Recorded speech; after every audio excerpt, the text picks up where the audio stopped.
அப்படி இருக்கிற சார் பெரியவா சொன்னாரு திருவெண்காட்டுக்கு போகணும். திருவெண்காட்டுல பெரிய க்ஷேத்திரம்.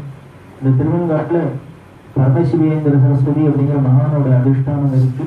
இவர் யாருன்னா பரம ஞானியான சதாசிவ பிரம்மேந்திரோட குருநாதர். அதனால அங்க போய் இரு அப்படின்னு சொன்னா பெரியவா. அந்த திருவெண்காட்டுல இருக்கிறதே தான் சாரோட பெருமை கொஞ்சம் கொஞ்சமா உலகத்துக்கு தெரிய ஆரம்பிச்சது. அங்க சார் ஒரு புஸ்தகம் எழுத ஆரம்பிச்சு 7 படிகளில் மாந்தர்கள் அப்படின்னு. இந்த புஸ்தகத்தை பற்றி சொல்லணும் அப்படின்னா பல அபூர்வமான விஷயங்கள் அதுல சொல்லப்பட்டிருக்கு. அந்த புஸ்தகத்தை பத்தி சார் சொல்றது, இது இருக்கிற இடம் ரட்ச. இந்த புஸ்தகம் ஒண்ணு வேண்டாம், வீட்டுல இருந்தாலே அது ஒரு பெரிய ரட்சை பாதுகாப்பு அப்படின்னு சொல்லியிருக்கார். அப்படி இருக்கிற அங்க சார் எழுதினதுக்கு பெரியவா என்னன்னா காஞ்சிபுரத்துக்கு ஷிஃப்ட் ஆகி வந்தார். காஞ்சிபுரம் சப்த மோட்சபுரிகள்ல ஒன்னா சொல்லப்பட்டு, காஞ்சிபுரத்துக்கு பெருமை காமாட்சியால தான்.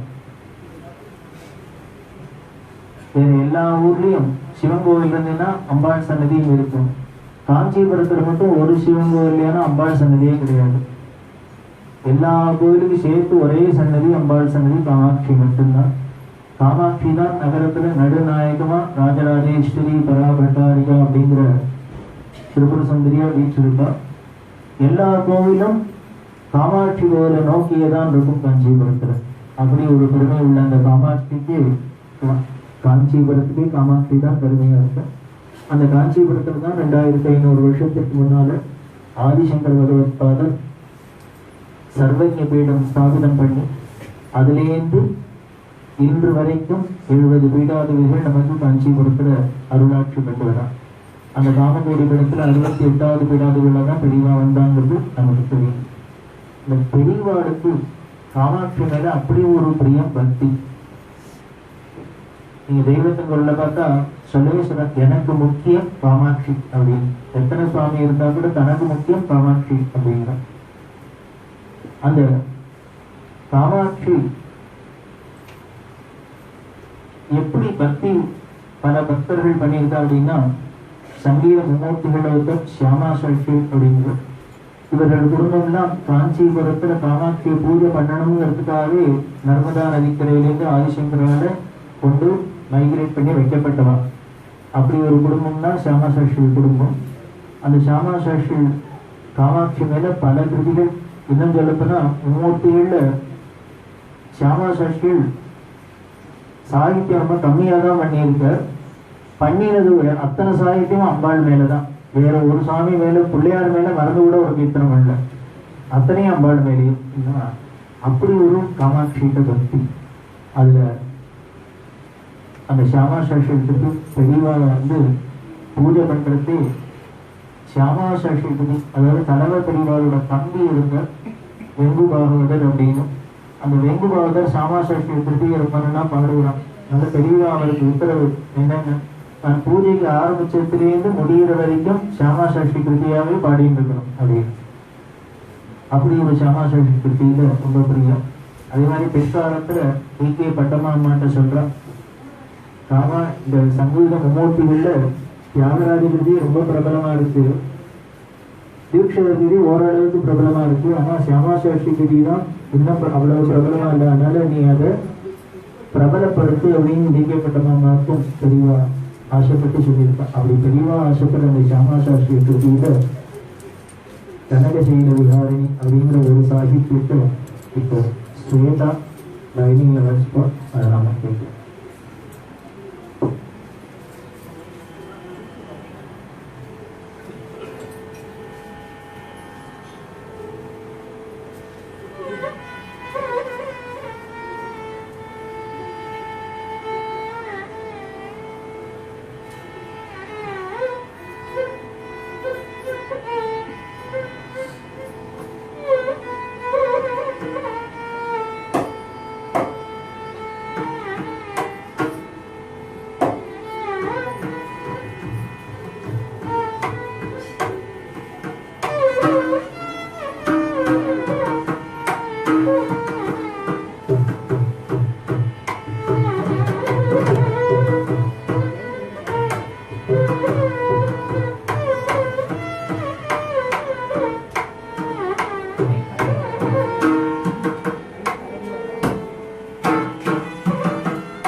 எப்படி காஞ்சிபுரத்தில் காமாட்சி ரொம்ப பிரசித்தமும்,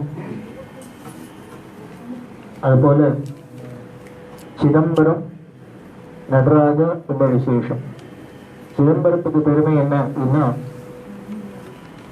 பூமியோட ஹிருதயஸ்தானமா சாஸ்திரங்கள் சொல்றது. சித்து அம்பரம் அப்படின்னாலே ஹிருதய ஆகாசம் அப்படின்னு பேரு. ஒரு மனுஷனுக்கு எப்படி ஹார்ட் ரொம்ப முக்கியமோ அது மாதிரி விராட புருஷன் அப்படின்னு சொல்லக்கூடிய இந்த பூமண்டலத்திற்கு ஹிருதயஸ்தானம் தான் சிதம்பரம். எப்படி சிதம்பரம் நம்ம ஹார்ட் பீட் எப்படி இருக்கும், அதை போலதான் சிதம்பரத்துல நடராஜாவும் ஆடின்னு இருப்பார். அங்க மட்டும் சுவாமி ஆடுறாப்புல இருப்பானே அப்படின்னா, அங்க படுத்திருந்தாருன்னா போச்சு, அவ்வளவுதான் ஆடிட்டு.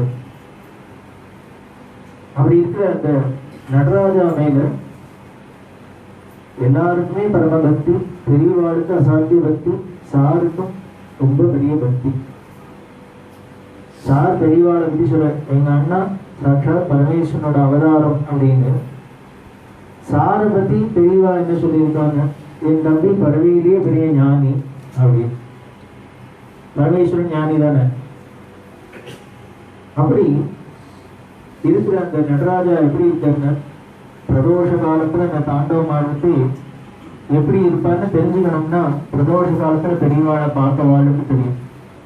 உடம்பு முழுக்கல விபூதியும் ருத்ராட்சமும் அந்த வில்லமாலையோட பெரியவா இருக்கிற அழகே தனி. அந்த நடராஜ சொரூபமாவே பெரியவா இருப்பான்.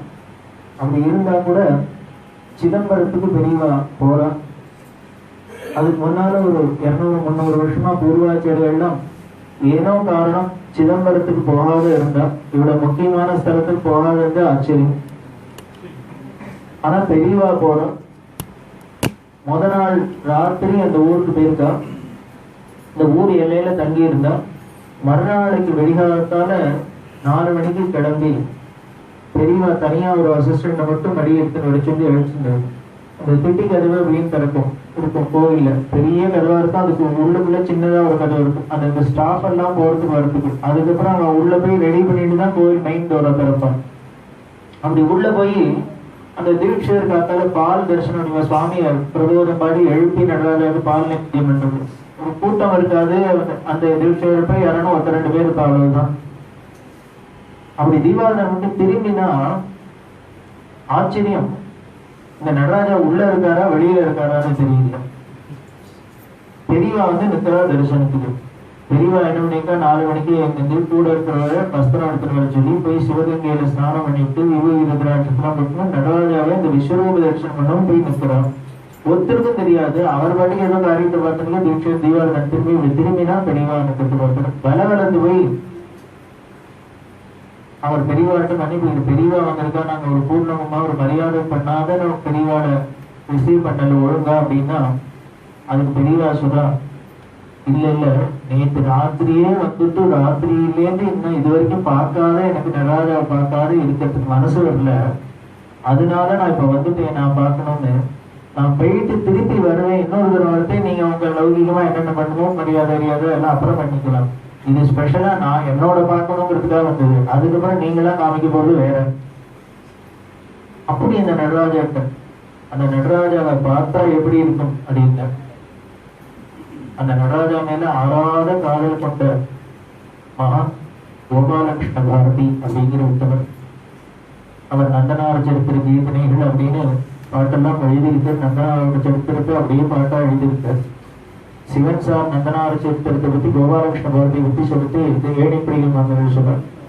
யாரு நந்தனார சரித்திர கோபாலகிருஷ்ண பாரதி சாகித்யத்தை பாட்டை கேட்கிறாளோ அவளுக்கு சித்த சுத்தி வரும் அப்படின்னு. சித்த சுத்தி வரத்துக்கு ரொம்ப சிம்பிள் மெத்தடு, இதோட யாராலையும் சொல்ல முடியாது. அந்த நந்தனார சரித்திரத்தை கேட்டு கோபாலகிருஷ்ண பாரதி சித்தர் அதை பாடின சாகித்யங்களை கேட்டாலே நமக்கு நடராஜா மேல ஆறாவது பக்தி வரும். நம்மளோட சித்தம் சுத்தி ஆகும்னு சாரம் சொல்லி இருக்கிறதுனால அதுலேருந்து ஆடும் சிதம்பரம் அப்படிங்கிற ஒரு சாகித்யத்தை இப்போ நாம தனுஷ் பாட கேட்கலாம்.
ஞானிகளோட லட்சணம்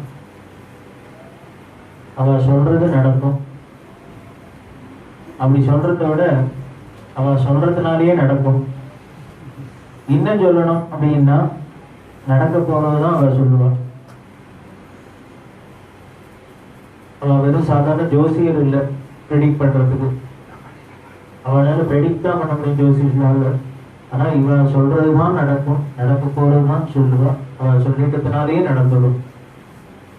இது எதுக்கு அப்படின்னா, எந்த நம்ம சாதாரண லௌகீகமான நம்மளோட வேண்டுதலா இருந்தாலும் சரி, இது எல்லாத்துக்கும் மேல ஞான மோட்சம் வேணும் அப்படின்னு ஒரு ஞானிகிட்ட போய் கேட்டா கூட அவ கொடுத்துட்டான்னா அவ்வளவுதான்.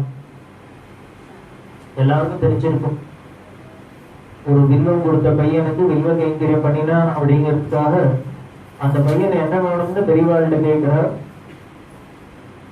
அந்த பையன் எனக்கு மோட்சம் வேணும் அப்படின்னு கேட்கிறான்.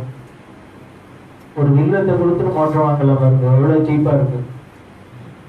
ஏன் சாஸ்திரமே சொல்லுது, திருதடம் திரிகுணாதாரம் திரிநேத்திரம் திரையாயுஷம் திரிஜன்ம பாப சம்ஹாரம் ஏக வில்வம் சிவாஸ்பரம் அப்படின்னு ஒரு வில்வத்தை தூக்கி சிவாய நமகான்னு அவர் மேல போட்டா 3 ஜென்ம பாபம் போயிடுது. அப்படின்னா குடலையா தினம் கூடக்கூடியா வில்வம் கொடுத்தவருக்கு எத்தனை ஜென்மத்து பாவம் தான் போகாது, ஏன் மோட்சம் கிடைக்காது? அதனால வில்வம் கொடுத்த ஒரு பக்தர் வரம் கேட்டு கொடுக்குறா பெரியவா. அந்த பையன் கேட்கல, பெரியவாளாவே கேட்கிறா, உனக்கு என்ன வேணும் கேடு அப்படின்னு. அப்படி கேட்டதுக்கு அவர் வாயில என்ன வந்தது அப்படின்னு, மோட்சம் வேணும் அப்படின்னு வந்தது. ஜென்மா இல்லாத இருக்கணும் அப்படின்னு. நாமளா தான் பெரிய லிஸ்டே சொல்லியிருக்கோம், ப்ரமோஷன் வேணும், இன்க்ரிமெண்ட் வேணும், கல்யாணம் வேணும், கொண்டு போகணும் அப்படின்னு. ஆனால் அந்த பையன் மோட்சம் வேணும்னு கேட்டார், ஜென்மா இல்லாத பொண்ணுன்னு சாங்ஷன், அவ்வளவுதான். அது ஆச்சாந்த ஆயே தீரும், ஆயே ஆகணும். சரி, அதுவான அந்த பையன் அப்படி மோட்சத்துக்கு போனான் அப்படின்னா இதுக்கு இன்னொரு ப்ரூஃப் உண்டா அப்படின்னு இதே போலேதான் சார்ட்ட ஒரு பக்தர் கேட்கிறார். சார் திருவங்காட்டுல இருந்தார். அப்போ ஒருத்தர் வீட்டுல உபநயனம், அதுக்கு ஒரு நாதஸ்வர வித்வான் வந்து வாசிச்சுட்டு இருக்கார். சார் இதை கேட்டு சங்கீதத்துல ஈடுபாடு இருந்ததுனால சுப்பனின்னு பக்தர் அவர்கிட்ட சொல்ற, ரொம்ப அவன் அப்பா அவர்கிட்ட சொல்ற, ரொம்ப நன்னா வாசிக்கிறப்ப. யாரு வாசிக்கிறேன் அப்படின்னா பூம்புகார் கனகசபை அப்படின்னு ஒரு வித்வான் அவர் வாசிக்கிறாங்க. ரொம்ப நன்னா வாசிக்கிறார் அப்படின்னா அவரை மானச சஞ்சரியை வாசிச்சிடும் அப்படிங்கிறது. அவர்கிட்ட போய் சொன்னா அவர் என்ன பண்றாரு, இங்க வாசிக்கல, நான் அங்க ஐயா கிட்டே வந்தே வாசிக்கிறேன் அப்படின்னு சாருக்கிட்ட நேரம் வந்து வாசிக்கணும் அப்படின்னு சார் அப்போ திருவங்காடு அதிஷ்டானத்துல உள்ளுக்குள்ள உட்கார்ந்துட்டு இருக்கோம். அவர் வந்து வாசிக்கிறதுக்கு அந்த வித்வான் வர வந்தா வாசிக்கணும் அப்படின்னா சார் சொல்ற, அன்னை ஒரு ஆசனம் போட்டு அதில் உட்காந்து ஏதான ஒரு பாய வயதான போடு. ஏன்னா வித்வான்கள் அவளை விருந்தரையில உட்காந்துக்கன்னா போட்டு உட்காந்து வாசிக்கிற மானசனம் சொல்லி வாசிக்கிற ரொம்ப உருகி வாசிக்கிற அந்த வித்வான். நீ நேர் விருப்பமான சாரை கேட்டிருக்க. சார் உனக்கு அப்படியே உருகி கேட்டு அந்த கேட்ட சந்தோஷத்துல அவர் முடிச்சோன்னு கேட்கிற, ரொம்ப நல்லா வாசிச்சிருப்பான், உனக்கு என்ன வரும்? அதுக்கு அந்த கனகசபா சொன்ன பிரார்த்தனை, எனக்கு வேற என்ன வேணும், இது கடைசி மூச்சு உள்ள வரைக்கும் இந்த சுதி பசுமாத இந்த சங்கீதத்தோட அப்படியே வாசிக்கணும், அப்படியே உயிர் வேண்டும் பிராணங்கள். உடனே கையெழுக்கு அப்படியே ஆகட்டும் தான், கையை தூக்கிடலாம் ஆயிடுமே. அதுக்கப்புறம் அந்த கனகசபை எப்படி காலம் அவருக்கு முடிஞ்சது அப்படின்னு வாசிச்சுட்டு இருக்கிறதையே அப்படியே அந்த லயத்துல லயிச்சு அவருக்கு மோட்சம் கிடைச்சு. மகான்கள் அவன் சொன்னது அவன்கிட்ட நாம கேட்டது. அப்படி இருக்கிற அந்த பூம்புகார் கனகசபை வாசிச்ச மானச சஞ்சரே எப்படி இருக்கும் அப்படின்னு இப்ப நம்ம ஒரு சாம்பிள் வேணா கேட்டு பார்க்கலாம். அதை இப்போ சிஷிர் அவர்கள் நமக்கு சக்சஸ் பண்ண வாசிச்சு பார்க்கலாம்.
எய்தாப்புல ஒரு மோட்சத்தையே சாங்ஷன் பண்ணக்கூடிய ஒரு குரு கிடைக்கிறார் அப்படின்னா எல்லாருக்கும் கிடைச்சிருமா?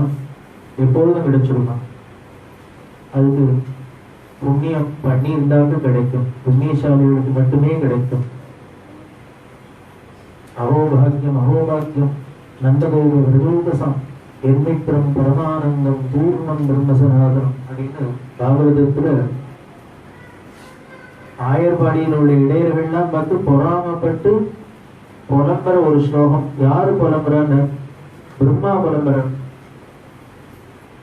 படைச்சது முழுக்கல அவர் தான். அப்படி சிருஷ்டிகர்த்தாவான பிரம்மா யாரை பார்த்து பொறாமப்பட்டு புலம்புறார் அப்படின்னு ஆயர்பாடியில் உள்ள இடையர்கள்லாம் பார்த்து பொறாமப்படுறார். அகோபாக்கியம் அகோபாக்கியம் நந்தகோபுரத்து. அந்த நந்தகோபுரத்தில் உள்ள இடையர்களுக்கும் என்னதாயே அப்படி ஒரு அதிர்ஷ்டம்? ஏன் அப்படின்னா எர்மித்திரம் பரமானந்தம் பூர்ணம் பிரம்ம சனாதனம். எந்த சனாதன வஸ்துவோ பூர்ண வஸ்துவோ பிரம்ம வஸ்துவோ இப்படி ஒரு கிருஷ்ணன் ஒரு பெயரை பார்த்து தாங்கிட்டு ஒரு உருவத்தோட வந்து இவாளோட இந்த கூத்து அடிக்கிறது.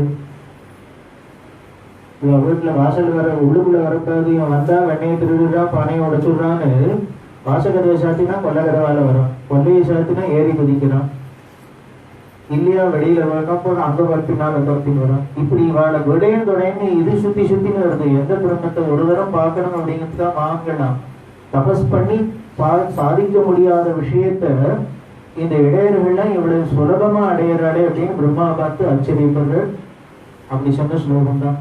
அதே பிரம்மா நிச்சயம் நம்மளையும் பார்த்து டெஃபினட்டா நமக்கும் அந்த பாக்கியம் நம்மளையும் பார்த்து பராமப்படுவது. காரணம் என்னன்னா இப்படி ஒண்ணுக்கு ரெண்டா ஞானிகளை இவனெல்லாம் தட்டிட்டு போயிட்டான் ஐயா. இனி அது மோட்சத்தை கேட்கணும், ஒரு பாட்டை பாடிட்டு மோட்சத்தை வாங்கிட்டு போறான். அவன் இதுதான் அக்கிரமமா இருக்கும். அப்படி இருக்கிற அந்த குரு கிடைக்கணும் அப்படின்னா டெஃபினட்டாவே புண்ணியம் தான் பண்ணி இருக்கணும். அதனால நம்மளை விட புண்ணியசாலிகள் இல்லைன்னு நாம பெருமைப்பட்டுக்கலாம். இன்னும் சொல்லப்போனா அப்பர் சுவாமியில என்ன பண்ண பெருமையெல்லாம் மட்டும் மாட்டேங்குது. என்னன்னா ஹெட்வெயிட்டோட அப்படிதான் இருப்பேங்கிற. இருமான் விருப்பங்களோ ஈசன் பல்கடன் தென்னப்பட்டு சிறுமான் ஏந்தி தன் சேவடிக்கு சென்று இருமான் விருப்பங்களோ அப்படிங்கிற. இருமாந்து தான் ஏன் இருப்பேன் அப்படின்னு. ஏன்னு அந்த பரமேஸ்வரன் நம்ம ஆடுன்னு அவன் ஆள்ல உன்னை கவுண்ட் பண்ணிட்டான். என்ன அவன் ஆள்ல சேர்த்துட்டா நம்ம ஆடுன்னு சேர்த்து விட்டாரு. அதுக்கப்புறம் என்னை விட யாரு பாக்கியசாலியா இருக்க முடியும்? அப்படிதான் நான் பெருமையோட இருப்பேன் அப்படின்னா அந்த பெருமை நமக்கும் நிச்சயம் உண்டு. ஒண்ணுக்கு ரெண்டா குரு கிடைச்சிருக்காரு அப்படின்னா கொஞ்சமா புண்ணியம் பண்ணல, நிறைய புண்ணியம் பண்ணியிருக்கோம். ஆனா அது எவ்வளவுன்னு தான் தெரியல. அதனால ஒரு சாகித்யகர்த்தா என்ன பண்ணாருன்னா பெரியவாட பார்த்துட்டு என்ன பண்ண அப்படின்னா புண்ணியம் 1 கோடி செய்தேனும் 1 கோடி பண்ணியிருப்பேனா இல்ல பல கோடி பண்ணியிருப்பேனா தெரியாது. என்ன உன்னை ஒரு தரம் பார்க்கறதுக்கு தெரியவா சொல்ற. ஒரு அம்மா ஏதோ பேசியிருந்தா, கொஞ்சம் அதிகப்படியா பேசிட்டா. பேசினோன்னு ஒண்ணு பெரியவங்க, என்ன உங்களுக்கு எல்லாம் சரியா எட்டாப்புல உட்காந்துருக்கீங்கனால உடனே அலட்சியமா இருக்கா அப்படின்ட்டு அப்ப சொல்றேன். இப்ப தெரிஞ்சுக்கோ, ஜென்ம ஜென்மமா அழணும். கதறினா 1 இல்லை 2 இல்லை 7 சரடை போட்டு செலுப்பேன். அப்படி செரிச்சு அதுல ஃபில்டராகி வெஞ்சினா ஒரு தரம் எட்டாப்புல வந்து இருக்கிறான் தெரிஞ்சுக்கோ. இப்படி ஒரு தரம் அவர் எட்டாப்புல போறதுக்கு 7 ஜென்மத்துல நாம சரடை போட்டு சலிச்சிருப்பார். அப்படின்னா நம்ம நினைச்ச போதெல்லாம் காஞ்சிபுரம் போறோம்னா ஒன்னே ஒண்ணு தெரியுது, அவர் போட்ட சரடையெல்லாம் சலிச்சதெல்லாம் ஃபில்டர் ஆகி ஃபில்டரோட நல்ல ஸ்ட்ராங் டிகாஷன் அப்படின்னு தெரியும். அப்படி இருக்கிற நாம ஒரு கோடி புண்ணியம் பண்ணேன்னு பெருமைப்பட்டுக்கிறதுல என்ன குறை? அதனால அப்படி என்ன பாடினார் அப்படிங்கிறது, எப்படி அவர் பாடி இருக்கிறார் அப்படிங்கிறது நாம இப்போ புண்ணியம் 1 கோடி செய்தணும் அப்படிங்கிற சாகித்யத்து மூலமா நாம தனுஷ பாடுவது கேட்கலாம்.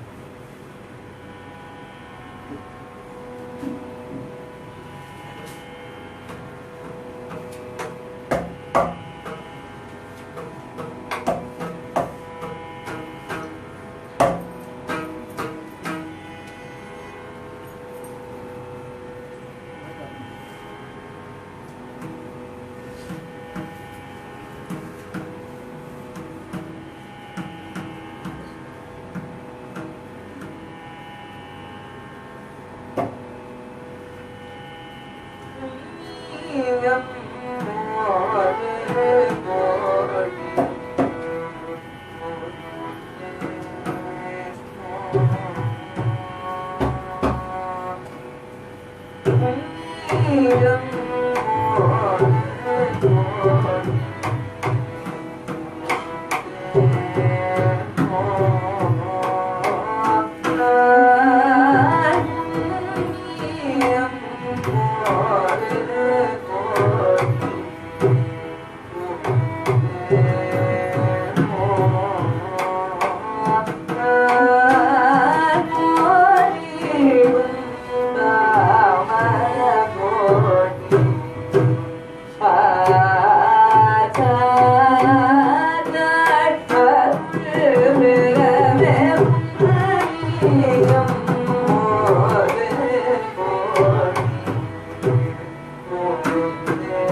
கோடி பண்ணியிருந்தனால்தான் நமக்கு பெரியவா சார் கிடைச்சார். இவ பக்தர்கள்ல முக்கியமானவன் எம்எஸ் அம்மா, சதாசிவ மாமா.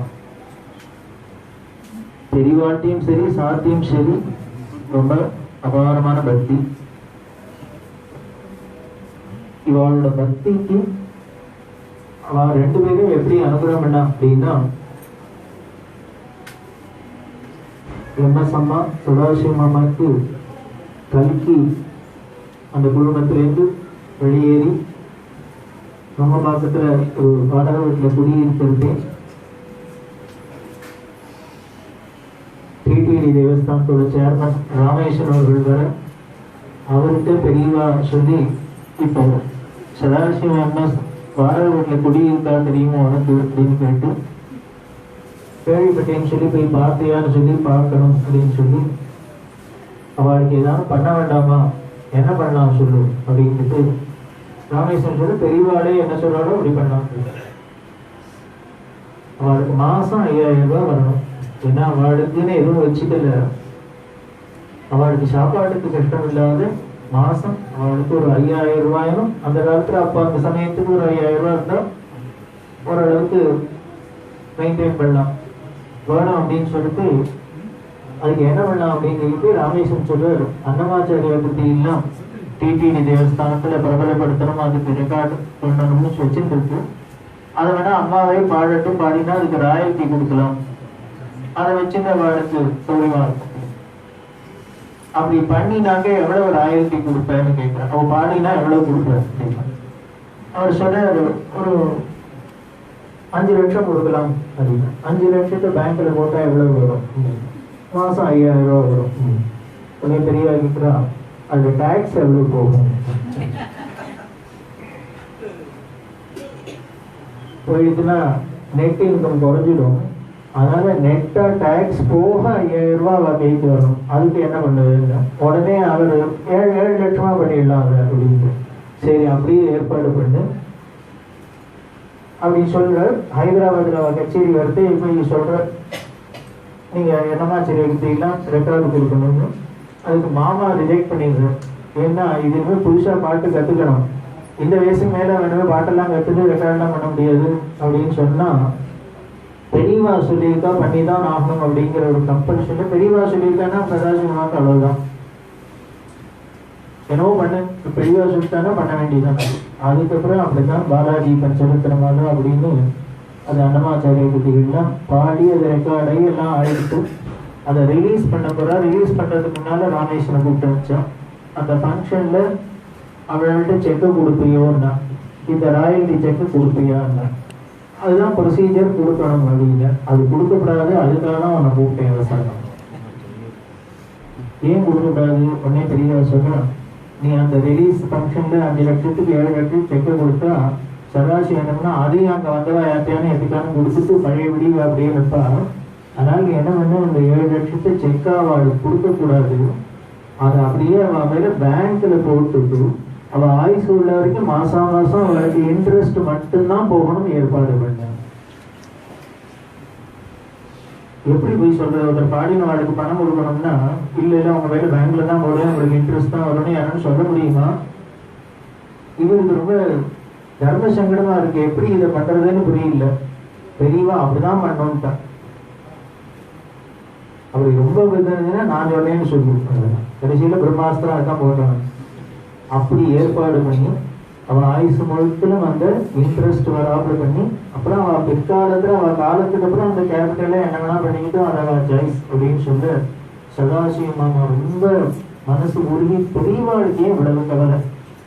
அதாவது ஒரு ஆடிட்டர் மாதிரி எனக்கு நெட் இன்கம் கொண்டு எவ்வளவு வரணும், அதுக்கு டேக்ஸ் எவ்வளவு போகணும், இதெல்லாம் கூட கவலைப்பட்டு ஒருத்தர் பண்றாங்கன்னா, அப்பேற்பட்ட ஒரு குரு அடையிறதுக்கு புண்ணியம் 1 கோடி பண்ணியிருக்க முடியும், அதுக்கு மேல பல கோடி தான் பண்ணியிருக்க முடியும். இப்படி அவளோட ஆயுசு முழுத்திலும் அவளுக்கு பகவான் கீதையில தான் சொல்றேன், அனன்யா சிந்தையும் வேதனாக பரிவாசது தேசாம் யோகக்ஷேமம் வகாமியம். உனக்கு வேணுங்கிறத நான் பார்த்துக்கிறேன் சார், நான் சுமக்கிறேன் வகிக்கிறேன் அப்படின்னா தாங்குறேன்னு அர்த்தம். நான் தாங்கிக்கிறேன். அப்படிதான் எம்எஸ் அம்மாக்கு அனுபவம்னா, சரி எம்எஸ் அம்மாக்கு தான் பண்ணுவாள், நமக்கெல்லாம் பண்ண மாட்டாரு. இப்படி ஒவ்வொருத்தருக்கும் இப்படிதான் பண்ணிட்டு இருந்தோம். அதுக்கு உதாரணம் வேணும்னா ஞான சிவராமனுமே போதும். நாங்க உத்தியோகம் வாங்குறதை கூட கடன் வாங்கி இந்த கைமாத்து உத்தியோகத்தை விட்டதுக்கு அப்புறம் என்னன்னு அடுத்த வாழ்க்கை கடன் கொடுக்குறாப்புல வச்சிருக்கேன். அதுதான் அவளோட கருணை. அப்படி பண்ற அவளுக்கு அவன் திருப்பி என்ன பண்றோம், ஒண்ணும் பண்ணல, ஒண்ணும் பண்ணாததுக்கே இவ்வளவு பண்றா அப்படின்னா நம்மள கொஞ்சமான பக்தி பண்ணி கொஞ்சம் கைங்கரியம் பண்ணினோம்னா என்ன பண்ணுவோம். அப்படி எம்எஸ்எம்மாக்கு அவளோட பக்திக்கு பெரியவா பண்ணா சார்ட்ட வர சார்ட்ட அடிக்கடி வந்து தரிசனம் பண்ணுவான். அவளுக்கு ரொம்ப ஆசை சாருக்கு முன்னால பாடணும் பாடணும் அப்படின்னு ஒரு நாளைக்கு கேட்கறது ஜெகதோதாரணா பாடுறான். இந்த ஜெகதோதாரணா பாடினா அப்படின்ட்டு சார் மெய் மறந்து எய்தாப்புல பகவான் எய்தாப்புல வந்தாப்புல ஜெகத்தை உதாரணம் பண்ண வந்தவனே அப்படின்னு கத்துறாரு. யாரை பார்த்து? அண்ணாவை பார்த்தாரோடு தெரியல. ஜெகத்தை உதாரணம் பண்ண வந்தவன் வேற யாரு? அவர்தான். அப்படி அந்த ஜெகதோதாரணால அப்படி அனுபவிக்கிற சார் பெரியவா எப்படி அனுபவிச்சாங்க. சாத்தூர் சுப்பிரமணியம் அப்படின்னு பெரிய வித்வான். வெளிகாலத்தால பெரியவா அந்த கோபூஜை நடந்திருக்கு. இவர் வந்திருக்க சங்கீத வித்வான். இப்படி திரும்பி பார்த்தா சாத்தூர் நீ எப்போ வந்த? அப்பவே வந்தேன் அப்படின்னா வருமன் நினைக்கிறேன் பாட்டு பாடு. அவர் பாட சொன்னா இவர் என்ன பாடலாங்கிறதுக்கு முன்னாலேயே பெரியவாடு நான் எத்தனை சொன்னாலும் வேண்டாம் வேண்டாம்னு காத்தால எல்லாரும் ஆசை ஆசையா குடிக்கிறாளே அதுல தாசரவாழ்த்தாளே அவருக்கு புரியல. சட்னு திடீர்னு இப்படி ஒரு குவிஸ் ப்ரோக்ராம் வச்சா அப்புறம் என்ன வேற ஒண்ணும் இல்லை. வேண்டாம் ஜெகதோதாரணா ஜெகதோதாரண காப்பியில ஜெகதோதாரணா அவர் ஜெகதோதாரணா பாடுற எம்எஸ் அம்மா எப்படி சார்ட்ட பாடி இருப்பார், சாத்தூர் சுப்பிரமணியம் எப்படி பெரியவாழ்கிட்ட பாடியிருப்பார் அப்படிங்கிறத இப்போ நம்மளும் அந்த காஃபியில கொஞ்சம் டேஸ்ட் பண்ணி பார்ப்போம். இது நியூ ஜெர்சி காஃபி, குமாரன் காஃபி. இப்போ ஜெகதோதாரணாக சிசிர் வாசிப்பார்.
பாடி முடிச்சு மெய் மறந்து கேட்ட தெளிவை முடிச்சோன்னு சொல்றான், அப்பா இந்த காப்பியில் அவ்வளவு ருச்சி இந்த அழகாக நான் என்ன சொன்னாலும் கேட்க மாட்டேங்கிறாரு அப்போ சொல்றான்.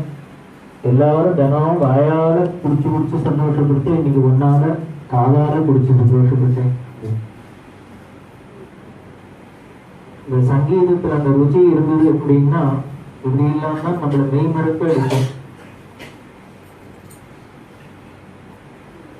கௌரி, சிவராமன் கௌரி தினம் சாரபை தரிசனம் பண்ணுவோம்.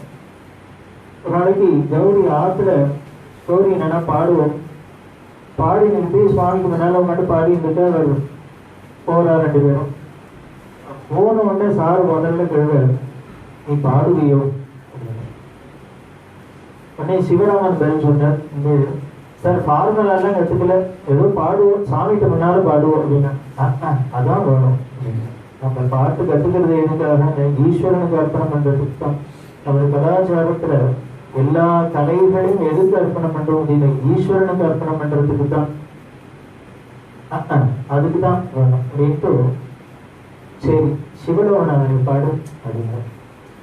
முன்னவே சொல்லியிருக்கேன், கோபாலகிருஷ்ண பாரதி சாகித்யத்தெல்லாம் கேட்டாக்க நமக்கு சித்தசுத்தி வரும் அப்படின்னு சொல்லியிருக்காருன்னா, அப்படி இருக்கிற அந்த சிவலோகநாதனை பாடு அப்படிங்கிற கௌரி பாட ஆரம்பிச்சா. பாடிட்டே இருக்கிட்டே சரணம் வந்தா மறந்து போயிட்டு உடனே சாரை பாடி காமிச்சோம். ஆசை கடலில் விழுந்தும் அரண் திருவடி மறந்தும். சுவாமியோட திருவடி எதனால மறந்தோம்? இந்த ஆசை சம்சார கடலில் விழுந்துட்டதுனால அது மறந்து போயிடுது, சுவாமி மறந்து போயிடுது. உலகம் ஞாபகம் வருங்கிறதுனால சுவாமி மறந்து போயிடுது, சுவாமி ஞாபகம் வருதுன்னா உலகம் மறந்து போயிடுது. ஏதோ ஒன்னதான் ஞாபகம் வச்சுக்க முடியும். இது சார் பாடி காமிச்சார், எடுத்து கொடுத்தாரு. அப்புறம் கௌரி பாடி கம்ப்ளீட் பண்ணியாச்சு. அது அன்னையோட முடிஞ்சிருக்கு. அதுக்கப்புறம் எப்போ ஒரு நாளைக்கு சங்கர் நேத்ராலைக்கு சதாசிவ மாமாவும் எம்எஸ் அம்மாவும் செக்கப் வந்திருக்கோம். வந்துருந்துட்டு சிவராமன் சதாசிவ மாமா சொன்ன, சிவராமன் நீ கௌரி ரொம்ப அதிர்ஷ்டக்காரடா அப்படின்னு. இவர் சொன்னார், ஆமாங்க உங்களை மாதிரி பெரிய மனுஷெல்லாம் வந்து எங்களோட பேசியிருந்தா அதுதான் அதிசயம். அதுக்கு சொல்லல அப்படிங்க, நான் எதுக்காக நீ பெரிய அதிர்ஷ்டக்காரனின்னு கௌரியும் சொன்னேன்னா, கொஞ்சமா உலகம் முழுக்க எல்லாருக்கும் பாடி காமிச்சுட்டு இருக்கா, ஆனா உனக்கும் கௌரிக்கு சார் பாடி காமிச்சாராமே அப்படின்னு. அப்புறம் தான் ஞாபகம் வருது, அன்னைக்கு சரணம் மறந்து சார் பாடி காமிச்சாருங்கிறது எப்போ தெரிஞ்சிருக்கேன். இதை சாரை திருப்பி 2 பேரும் பார்க்கறதுக்கு தர்ஷனத்துக்கு இருக்க எம்எஸ்எம்மா சதாசிவம் அப்போ ஏதோ தெரிய வந்துருக்கு. அதை சதாசிவம் சொல்றேன், உலகம் முழுக்க எம்எஸ்எம்மா பாடி காமிச்சிருக்கேன்னா உனக்கும் கௌரிக்கும் சார் பாடி காமிச்சாருங்க அப்படின்னா அதை விட பெரிய பாக்கியம் உண்டா? ஒரு நாளைக்கு பெரியவா கட்டில படுத்துட்டு கதவை சாத்தி விட்டு கமலாம்மா மதுரை அப்படி தலையில கையை வச்சுட்டு பிரமாதமா பாடிட்டு இருக்கான். நவாவிட கல்யாணிய அப்படி பிரமாதமா வந்து மெய் மறந்து பாடிட்டு சன்ன குரல்ல. இதை கேட்டு கடம்பவன சுந்தரம் அப்படின்னு அவர் என்ன பண்ணார், பெரியவாதான் பாடுறாளான்னு சந்தேகம். அதனால அந்த கதவுக்கு அடியில கேப் இருக்கும், எட்டி பார்த்தார். அங்கே பாலமாமா ஓடி இருந்தார். ஏய் சத்தம் போடாத, அப்படி கேட்கறதோட இருக்கணும். கதவு விட்டு சத்தம் கிட்ட பாடுறத நிறுத்திடுவான். யாரும் வரான்னு தெரிஞ்சுன்னா நிறுத்திடுவான் தெரியுமா, இல்ல தனியா இருந்தேன்னா பிரமாணமா பாடிட்டு இருப்பான். அப்படி மெய் மறந்து அவன் பாடுறா அப்படின்னா பெரியவாளுக்கும் இனிமே சாருக்கும் உலகமே பாடி காமிக்கிறதுன்னா அவன் யாருக்காரும் பாடி காமிச்சா அது பாக்கியமா தான் இருக்கும். அப்படி இருக்கிற அந்த சிவலோகநாதனை சாருக்கு முன்னால கௌரி எப்படி பாடி இருப்பா அப்படிங்கிறது இப்போ தனுஷ் பாடுவது நாம கேட்போம்.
சிவலோகநாதனான பரமேஸ்வரன் தன் பக்தாளை காப்பாற்றுறதுக்கு எந்த அளவுக்கு அவர் கீழே இறங்கி விட முடியுங்க,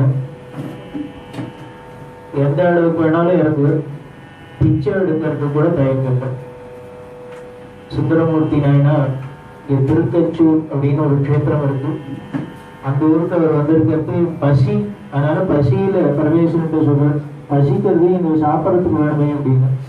அதுக்காக சுவாமி என்ன பண்ண, கையில பாத்திரத்தை தூக்கிட்டு அந்த அக்ரஹாரத்துல உள்ள வீடு முழுக்களும் போய் பிச்சை வாங்கினார். யாருக்காக? பக்தனுக்காக பரமேஸ்வரன் போய் பிச்சை எடுக்கிறார். எதுக்காக பிச்சை எடுக்கிறார்? அவர் நினைச்சிருந்தாருன்னா ஒரு வயதுக்கு சாதமா என்ன, அந்த ஜனாதத்துல அத்தனை வயதுக்கு சாப்பாடு போட்டுதான் ரொப்பணுங்கிறது இல்லை. வயிறு ரொம்ப எடுத்தோட சங்கல்பம் பண்ணாலே சர்வம் படுக்கிறோம்.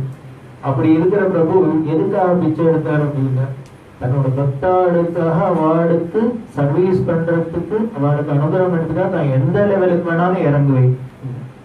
நாம தான் கௌரவம் பார்ப்போம். ஆனா ஈஸ்வரன் என்ன பண்றாங்க, அவருக்கு பேரு ஈஸ்வரனா இருக்கு.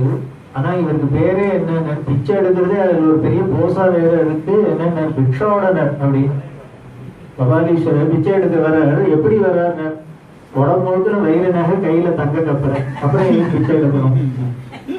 சுந்தரமூர்த்தி சுவாமி சொல்ற, கச்சி மூதூர் காமகோட்டம் உண்டாக நீர் போய் ஊருடன் பிச்சை கொள்வதென்னை ஓனகாந்தன் கழிவுறு. சுந்தரமூர்த்தி சுவாமிகளுக்கு பொருட்களை இவர் பிச்சை எடுக்கிறது. ஊருக்கெல்லாம் சாப்பாடு போடுற அன்னபூர்ணி உன் பொண்டாட்டி எடுத்துட்டு நீ ஏன் பிச்சை எடுக்கிற, உனக்கு ஒரு சாப்பாடு மாட்டாளா ஒரு கரண்டி. இது ஊர் முழுக்க அண்டஜராஜத்துக்கு படி இருக்கிற அன்னபூர்ணி உன் பொண்டாட்டியா இருக்க, நீ என்னடானா கப்பரையை தூக்கின்னு தடுத்துருவா இல்லையே, இது நியாயமா அப்படின்னு அவர் வருத்தப்பட்டவர். நமக்கு தான் அவர் பிச்சை எடுத்தா கௌரவ குறைச்சலா இருக்கு, வருத்தமா இருக்கு. ஆனா அவருக்கு சந்தோஷமா இருக்கு. ஏன்னு, என் குழந்தைகளுக்காக நான் என்ன வேணா பண்ணுவேன். சரி, அந்த சிவன் ஆதிசிவன் மட்டும்தான் பண்ணுவான்னு, நம்ம அபர சிவனான பெரியவாடும் எடுப்பா பிச்சை. ஏன்னா அது பரமேஸ்வரனா எப்போதும் பிச்சை எடுக்குது. சுந்தரராமன் அப்படின்னு ஒரு பக்தர், அவன் அப்பா மடத்துல பெரியவாளுக்கு கைத்திரம் பண்ணியிருந்தா, அந்த ஒரு நன்றிக்காக பெரியவா என்ன பண்ணா, அவரை படிக்க வச்சு பெரிய பிஎஸ்சி எம்எஸ்சி படிக்க வச்சு, அதுக்கப்புறம் அமெரிக்காவில் போய் அவர் பெரிய ஒரு ப்ரொஃபஸரா இருந்து சௌக்கியமா இருந்தார். அவர் படிக்க வைக்கிறதுக்காக பெரியவா என்ன பண்ணாங்க, சிதம்பரத்துல அண்ணாமலை யூனிவர்சிட்டியோட சேர்த்துட்டா,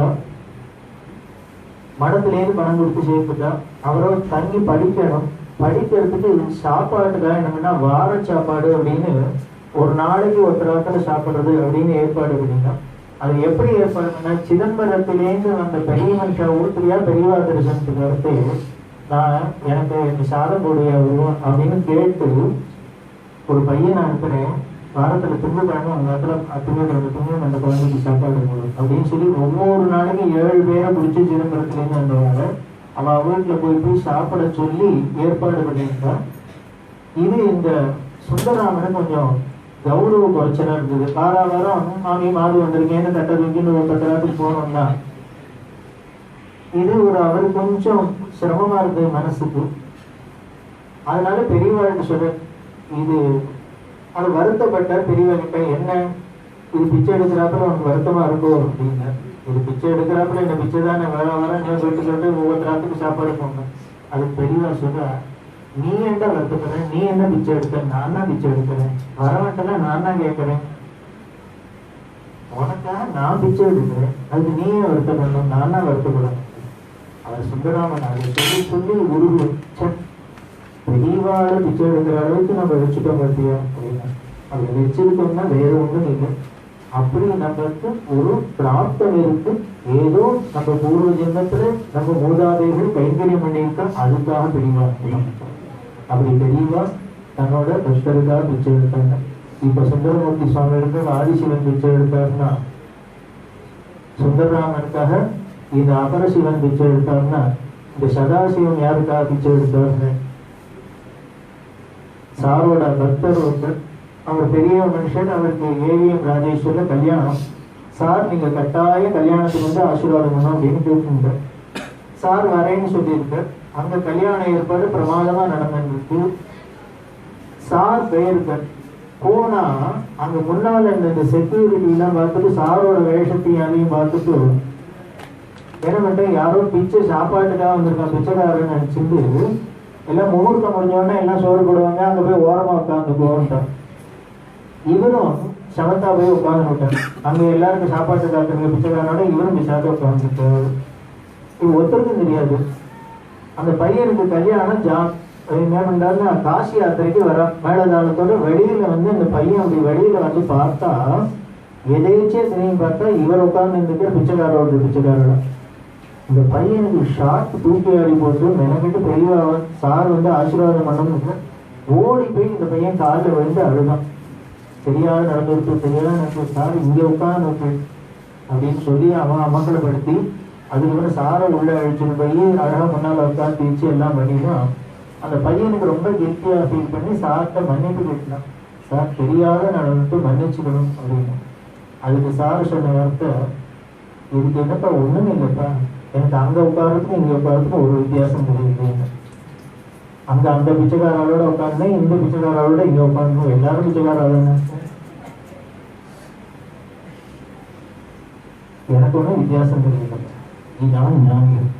அதை என்ன பண்ணுவார் அப்படின்னா, எந்த லெவலுக்கு தன்னோட சிஷ்யா தன்னோட பக்தான் அப்படின்னா அவளுக்கு அனுகிரகம் பண்றதுக்காக அவன் எப்படி வேணாலும் இருப்பான். அப்பேற்பட்ட அந்த பெரியவாடையும் அந்த சாரையும் எப்படி இருக்கா, ஸ்தூலமாக தான் இருக்காளாங்க, இப்பவும் நமக்காக இருந்ததுதான் இருக்கா. எங்க போனா பார்க்கலாங்க, காஞ்சி மாநகர் போனா பார்த்துதான் பார்க்கலாம். அப்படி இருக்கிற அந்த காஞ்சி மாநகரில் போனோம் அப்படின்னா பெரியவாளை தானே சார் பார்க்கலாம், சாரை இங்க பார்க்க முடியுங்களா? ஈருடல் ஓருயிர் அப்படிங்கிறப்பல பிரம்ம ஒண்ணுதான், பகுனாம் வதந்தி விப்ராக அப்படின்னு வேதம் சொல்லுது. பிரம்ம என்னமோ ஒண்ணுதான், ஆனா இந்த படிச்சவன்கள்லாம் என்னது மாதிரி சொல்றான், அவன் பலதுன்னு டூப்ளிகேட்னு சொல்றாங்க அப்படின்னு வேதம் சொல்றது. பிரம்மா என்னமோ ஒண்ணுதான், படிச்சவாள்லாம் அந்த பலதா இருக்குன்னு சொல்றது. பிரம்மாங்கிறது, விஷ்ணுங்கிறது, சிவன்கிறது, அம்பாங்கிறது, முருகன்கிறது எப்படியோ சொல்றது. ஆனால் உள்ளுக்குள்ள இருக்க பிரம்மம் ஒண்ணுதான். அப்படி இருக்கிற அந்த பிரம்மமான அது காஞ்சிபுரத்துல இருக்கு. நாமளும் போய் இந்த காஞ்சி மாநகரத்தை இப்போ பார்க்கலாமா? நம்ம எல்லாரையும் தனுஷ் அடிச்சு போறோம்.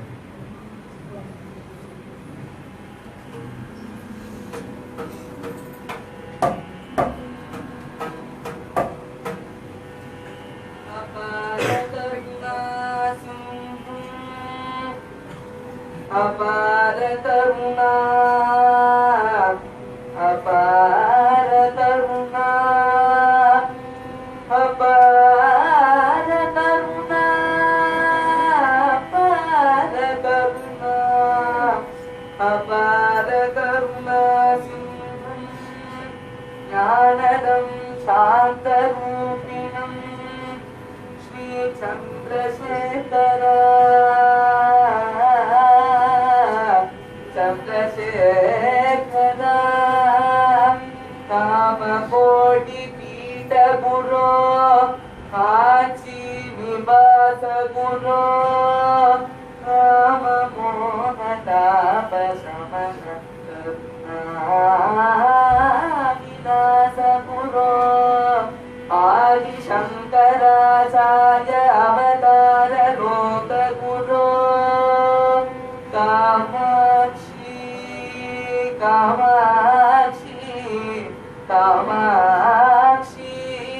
कामाक्षी पादपङ्कज पूजा आनन्द गुरो अद्वैत बोध गुरो आत्मविचार गुरो विद्वज्जन पोषक श्री परम गुरो कांची परम गुरो श्री चंद्रशेखरा चंद्रशेखरा காஞ்சியிலே அமர்ந்து கருணை மழை பொழியும் காமகோடி பீட ரூபனே காலமெல்லாம் சர்வகாலமெல்லாம் சதா சர்வகாலமெல்லாம் உன்னை பாடுகின்ற பாக்கியம் தந்தருள வேண்டுமையா நவரூபசீலனே சந்திரசேகரா உமை நாடி வந்தோர் துயர் துடைக்கும் நடமாடும் தெய்வமே நடமாடும் தெய்வமே தெய்வமே உமை நாடி வந்தோர் நலம் பலருள்வாயே சந்திரசேகரா சந்திரசேகரா சந்திரசேகரா சந்திரசேகரா சந்திரசேகரா காஞ்சி மாநகர் போத வேண்டும் எங்கள் காருண்யமூர்த்தியை காஞ்சி மாநகர் போக வேண்டும் எங்கள் காருண்யமூர்த்தியை காண மாநகர் போக வேண்டும் எங்கள் காருண்யமூர்த்தியை காண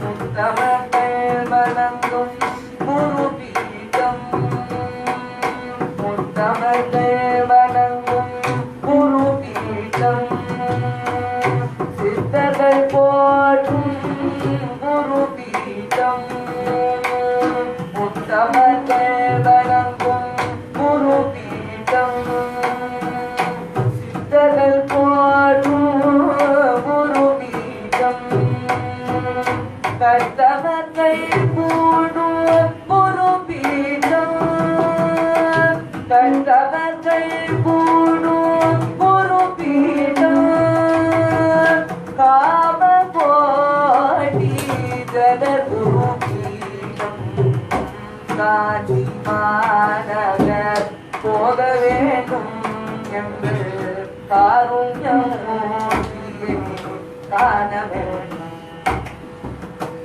எளிமை நிறைந்த குருபீடம் யாவரும் வணங்கும் குருபீடம் கவலைகள் போற்றும் குருபீடம் கவலைகள் போற்றும் குருபீடம் காமகோடி ஜகத்குருபீடம் ஹர ஹர சங்கர ஜய ஜய சங்கர காஞ்சி சங்கர காமகோடி சங்கர ஹர ஹர சங்கர ஜய ஜய சங்கர காஞ்சி சங்கர காமகோடி சங்கர காமகோடி சங்கர காமகோடி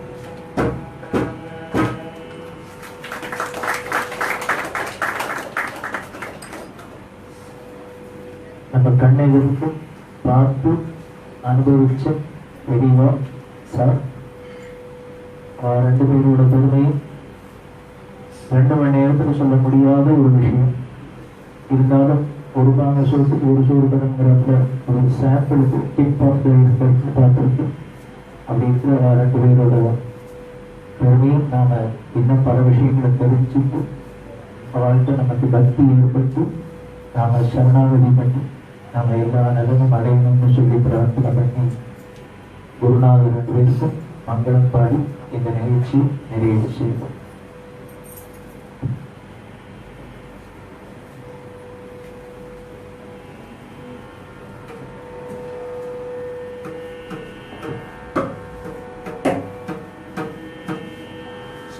காஞ்சி காமகோடி பிடாரி பரீஸ்வர ஸ்ரீசரண சேகரேன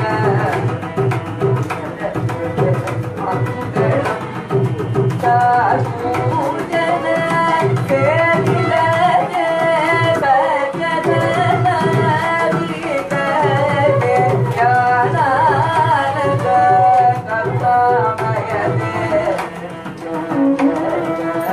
மங்களம் மங்களம் மங்களம்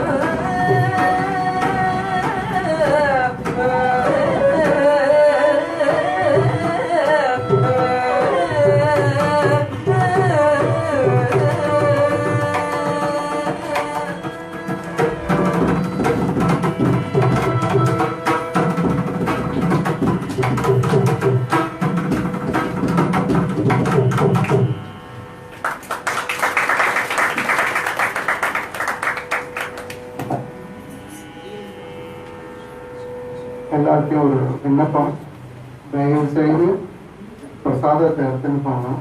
சிமெண்ட் சாராத்துக்கு வந்துட்டு சாப்பிடாம போகக்கூடாது. இந்த 5 நிமிஷத்துல முடிஞ்சிடும். ஒரு விருந்தத்தை பொறுத்து ஒருத்தர் வந்து மோட்சத்தை வாங்கினார், ஒரு பாட்டு பாடி மோட்சத்தை வாங்கினார். நம்ம சாருக்கு ஒரு பூவை போட்டு அனுகிரகத்தை வாங்கிக்க போகிறோம். எல்லாருக்கும் பூ கொடுப்பா. எல்லாரும் இந்த பூவை சாருக்கு போடணும். அதுக்கப்புறம் கணேஷ் சர்மா மாமா ஆரத்தி காமிப்பார். ஆரத்தி முடிச்ச உடனே பிரசாதம் இருக்கும். அவ்வளோ பேர் பிரசாதம் சாப்பிட்டுட்டு போனோம்னு பிரார்த்தனை பண்ணிக்கிறோம். இப்படி ரூம் பூட்ட வேண்டாம், யாரும் போக மாட்டா. பூட்ட வேண்டாம், யாரும் போக மாட்டா.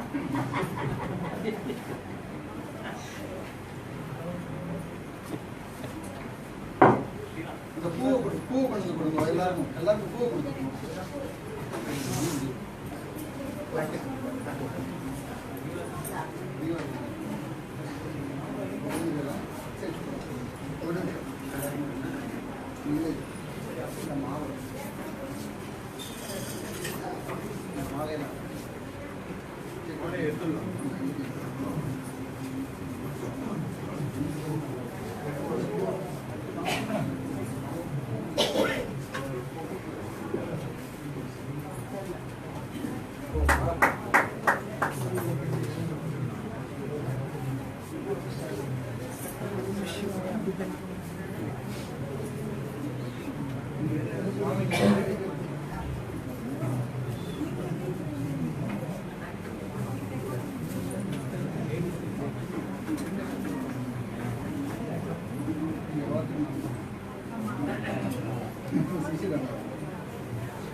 கிறிஸ்டல்ல சிவன் சார் பண்ணியிருக்கேன்.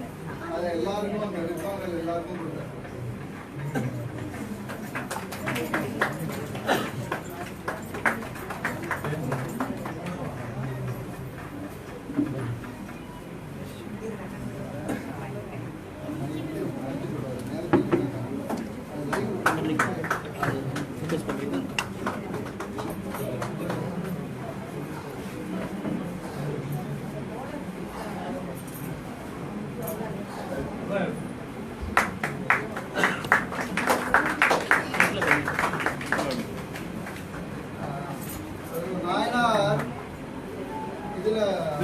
கற்பனையில இதுக்கு கட்டினார் கோவில், ராஜா அதை கட்டி வச்சார். அதே மாதிரி நியூஜெர்சியில் நாங்களாம் கற்பனையில பெரியவாளர் கோவில் கட்டினோம். அதை திரவிய சகாயம் பண்ணி அதுக்கு கோவில் கட்டின்னு இருக்கிறவர், அவருடைய போர்டு மெம்பரா இருக்கிற பத்ரி, அவரை மரியாதை பண்ணும்படி கேட்கிறேன்.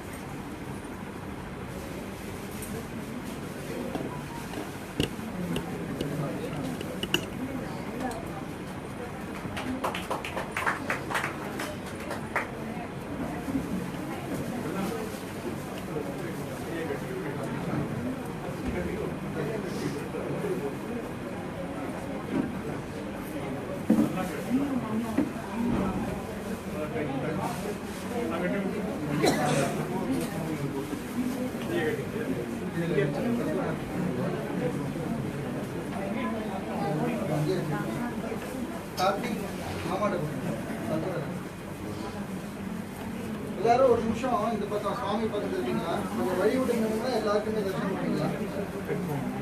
கல்புர கார்த்தி பண்ணுவா. அதுக்கப்புறம் நம்ம எல்லாரும்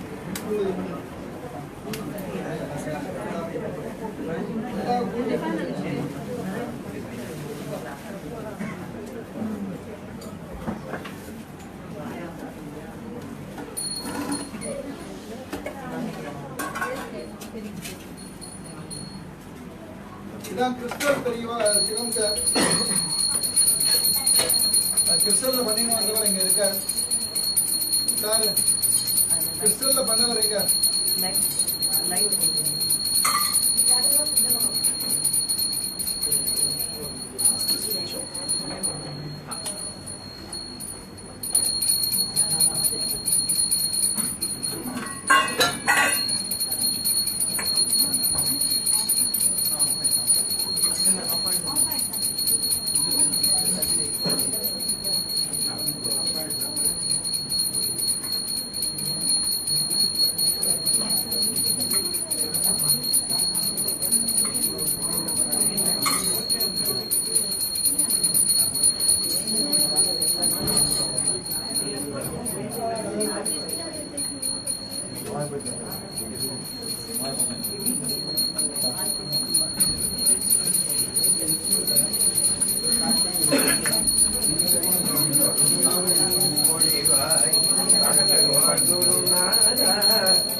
அருளமுதை தர கருணை மழை பொழிவாய் காட்சிமா குருநாதா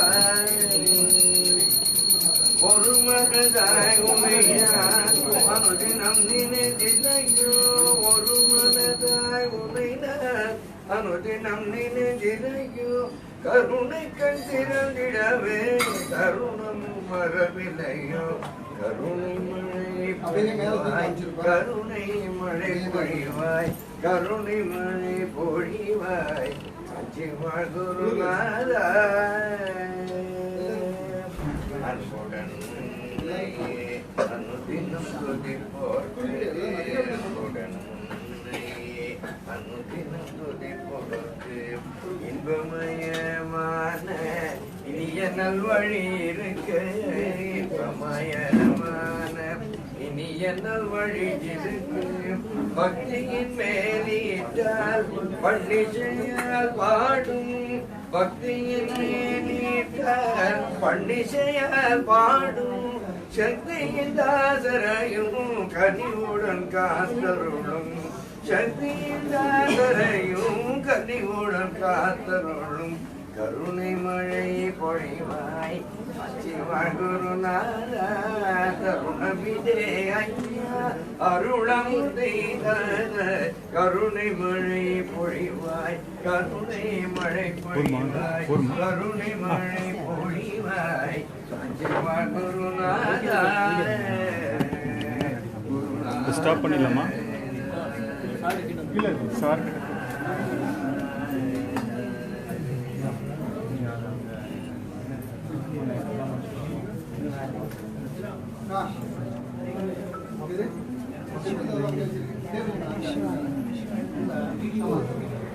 வீடியோ ஆஃப் பண்ணிடலாம் வீடியோ எல்லாம் அப்படியே காமிக்கலாம்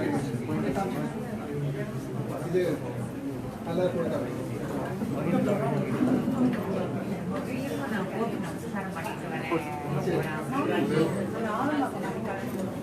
நாங்கள் கிளம்புறவெல்லாம் வாங்கி வந்தோம் எல்லாம் ஒரு 5 நிமிஷம் தான் எல்லாம் சரி இது பண்ணிடலாம் எல்லாரும் பூவை போடுவாங்க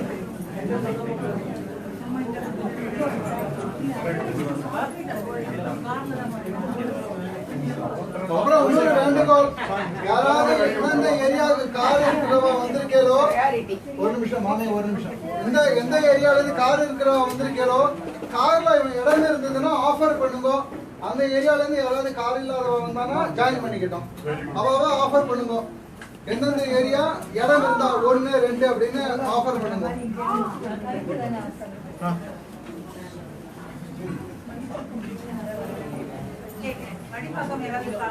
அது சாப்பாடு